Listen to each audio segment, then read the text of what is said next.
Checklist. Ready, Roland? Ready. Logbook and flight manual. On board and start. Down locks and wedge. 4 on board and start. Circuit breakers. All in. Fuel crossfeed. Is off. Bomb bay safety clip. Removed. Bomb bay doors. Closed. Batteries. Unchecked. You know, the aircraft is fairly maneuverable, and back in the day it was considered not only a medium-range bomber but also a low-altitude attack aircraft. It's somewhat comparable to the A-10 that we fly today in combat, which serves similar missions, but even though it's a bomber, it's not quite as maneuverable as a fighter, but much more so than some of the larger bombers of the day. I mean, you know, the reality is we're privileged and fortunate to be able to fly an airplane in peacetime conditions. But this airplane, you know, this very airplane flew 70 years ago in actual combat missions. And there were pilots that flew alongside this airplane, other aircraft that didn't come back from those missions.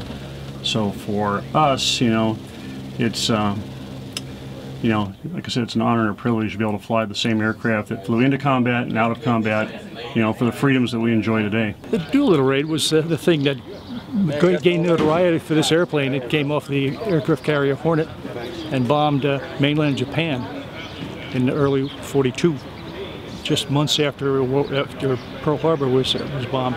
So it really gained notoriety for that. They stripped the airplane of most everything that wasn't necessary to fly, put fuel on board and a few bombs, and the mission was totally successful for the psychological reasons that they showed Japan that we were serious.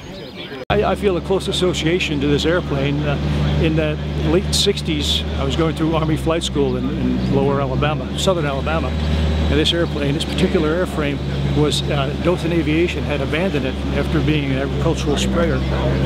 So I used to get up in this airplane and pretend I was flying it in a cockpit. And here it is 50 years later and I'm flying the thing. So I feel a very close association to this airplane. Very happy to fly it. I think it's exactly the plane I imagined. I know that it was a tremendous airplane in World War II and very, very useful for agricultural purposes. Put back into service, we just love flying it, and it handles very nice. It's not like a typical multi-engine airplane of this size.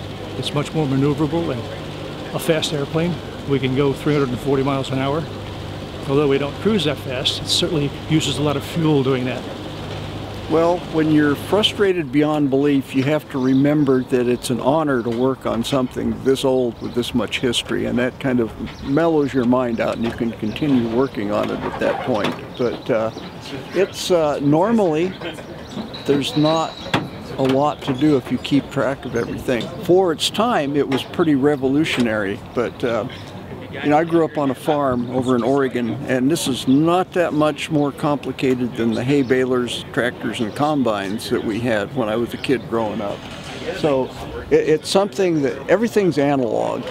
You can trace down where every control goes and what every instrument gets fed by. When you open up the hood of your modern car, you got no clue who is doing what to whom under there. So this is not hard to work on from that point of view, and we have really well documented manuals on